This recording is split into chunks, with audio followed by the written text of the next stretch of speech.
आणखी एक महत्त्वाची बातमी आहे ती म्हणजे राज्यातील निवासी डॉक्टरांनी काम बंद आंदोलन पुकारलंय। कोलकातात सरकारी रुग्णालयात निवासी डॉक्टरवरती अत्याचार करून तिची हत्या केल्याची घटना घडली आणि याच घटनेच्या निषेधार्थ राज्यातील सर्व वैद्यकीय महाविद्यालयातील निवासी डॉक्टरांनी संप पुकारलाय। मुंबई महानगरपालिकेच्या अखत्यारीतील निवासी डॉक्टर संघटना या आंदोलनात सहभागी झाल्यात। दुसरीकडे पुण्यामध्ये ससूनमधील माठ डॉक्टरांच्या काम बंद आंदोलनामुळे ससून रुग्णालयातील आरोग्य सेवेवर विपरीत परिणाम झालाय। माठचे डॉक्टर सांभाळत असलेली ओपीडी ओस पडली आहे, तर नागपुरातल्या शासकीय मेयो आणि मेडिकल रुग्णालयातील डॉक्टर सुद्धा संपावरती गेलेत। ओपीडी, निवडक शस्त्रक्रिया, वॉर्ड ड्युटी, लॅब सेवा संप करी देणार नाहीत, तर छत्रपती संभाजीनगरच्या घाटी रुग्णालयातील निवासी डॉक्टरांनी सुद्धा आंदोलन सुरू केलंय। यावेळी मोठ्या संख्येने डॉक्टरांची उपस्थिती होती। डॉक्टरांना न्याय मिळालाच पाहिजे अशा प्रकारची घोषणाबाजी करण्यात आली। जोपर्यंत आमच्या मागण्या मान्य होत नाहीत तोपर्यंत आमचा बेमुदत संप सुरू राहील। अत्यावश्यक सेवा वगळता इतर रुग्णसेवा बंद राहील असं डॉक्टरांनी सांगितलं।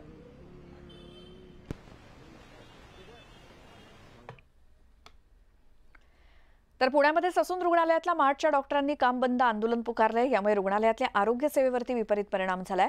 माठचे डॉक्टर सांभाळत असलेली ओपीडी ओस पडली। ससूनचे जवळपास 500 डॉक्टर संपावर गेलेत। कोलकातामधील घटनेचा निषेध करत न्यायाची मागणी डॉक्टरांनी केली।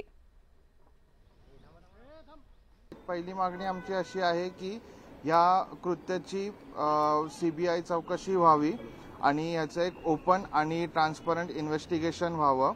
दुसरी आमची मागणी अशी आहे की इतर मेडिकल कॉलेजेसमध्ये व हॉस्टेल्समध्ये ज्या काही त्रुटी आहेत आणि सिक्युरिटीच्या हिशोबाने पण ज्या काही त्रुटी आहेत त्या लवकरात लवकर दुरुस्त करण्यात याव्या, ज्या कारणाने पुढे भविष्यामध्ये असे कोणतेही कृत्य होणार नाही। पुण्यातील ससून रुग्णालयातील माठचे डॉक्टरही आज सकाळपासून संपावर गेलेले आपण बघू शकतो। इथं ओपीडी रिकामी आहे, सगळे आज कामावरच आलेले नाही, कारण ते कोलकात्यातली दुर्घटना आपल्याला माहिती आहे। तिकडे महिला डॉक्टरवरती अत्याचार झाले, अत्याचार करून तिचं दुर्दैवाने खून झाला। ह्या सगळ्या घटनेचा निषेध आणि संबंधितांवर कारवाई करावी यासाठी देशभरातले, राज्यभरातले देशभरातले सगळे माठ डॉक्टर आजपासून बेमुदत संपावर गेलेले। वरती राष्ट्रीय पातळीवर चर्चा सुरू आहे संप मिटवण्यासाठी, पण त्याचा फटका, त्याचे पडसाद इथं पुण्यात ससूनमध्ये बघायला मिळतात आपल्याला। ससूनमधले जवळपास 600 जे डॉक्टर आहेत, निवासी डॉक्टर ज्याला आपण म्हणतो, विद्यार्थी डॉक्टर, ते संपावर गेल्यामुळे ही सगळी गर्दी आपल्याला बघायला मिळते।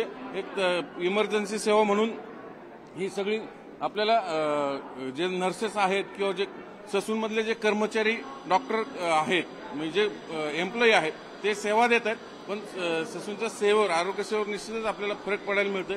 हे रांगा नेहमीच्याच असतात ससूनमध्ये, कधी आलं तरी एवढ्याच रांगा दिसतात। आजही तीच परिस्थिती आहे, त्यामुळे लवकरात लवकर मा डॉक्टरांचा संप मिटावा अशीच इथल्या ससूनच्या व्यवस्थापनाची इच्छा आहे, तसा तो प्रयत्नही सुरू आहे।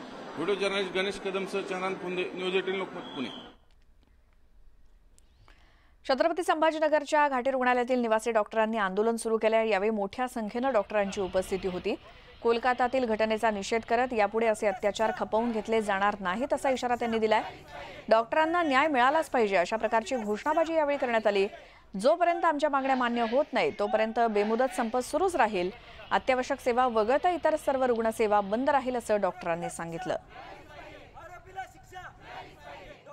जी घटना घडलेली आहे कोलकात्यामध्ये, तिची निष्पक्षपणे सीबीआय मार्फत चौकशी करण्यात यावी, कारण जे लोकल लेवलवरती ज्या पद्धतीने या गोष्टीची इन्व्हेस्टिगेशन केली जाते त्याच्यामध्ये थोडंसं साशंकता आढळून येत आहे। त्यामुळे निष्पक्षपणे सीबीआय मार्फत चौकशी करण्यात यावी। त्याचबरोबर जे आंदोलन करतात त्यांच्यावरती कारवाई करण्यात यावी, त्यांच्यावर नोंदवलेले गुन्हे मागे घेण्यात यावे। त्याचबरोबर मेडिकल प्रोटेक्शन ॲक्ट, जो डॉक्टरांच्या सुरक्षेसाठी एक जे बिल आहे, जे पार्लमेंटमध्ये पेंडिंग आहे, ते लवकरात लवकर मंजूर करण्यात यावे अशी एक आमची मागणी आहे। तर कोलकात्यामध्ये त्या दिवशी नेमकं काय काय घडलं होतं यावरती आपण एक नजर टाकूयात। ती पीडित मुलगी ही 8 ऑगस्टला नाईट ड्युटीला होती। रात्री 2च्या सुमारास तिनं सहकाऱ्यांसोबत जेवण केलं। जेवणानंतर ती सेमिनार हॉलकडे गेली। त्यानंतर पहाटे या मुलीचा मृतदेह आढळला। मृतदेह आढळल्यामुळे एकच खळबळ माजली। या पीडितेवरती बलात्कार आणि शवविच्छेदनात अहवालामध्ये उघड झाले। बलात्कार करून हत्या करण्यात आल्याचं समोर आलं। पीडितेच्या डोळ्यातून आणि गुप्तांगातून रक्त येत होतं. पीडित मुलीचा चेहरा, पाय, पोट आणि हातांवरती जखमा होत्या.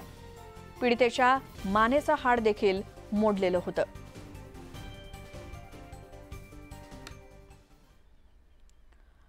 तर कोलकाता इथे घडलेल्या घटनेचे पडसाद संपूर्ण देशभर उमटतायत. देशभरातील डॉक्टर्स या घटनेच्या निषेधार्थ रस्त्यावरती उतरलेत. काम बंद आंदोलन करून डॉक्टरांनी दोषींवरती कठोर कारवाईची मागणी केली आहे. तसंच डॉक्टरांच्या सुरक्षेसाठी पावलं उचलण्याची देखील मागणी करण्यात आली आहे. लखनौ आणि पाटण्यातल्या डॉक्टरांनी सुद्धा काम बंद आंदोलन केलंय.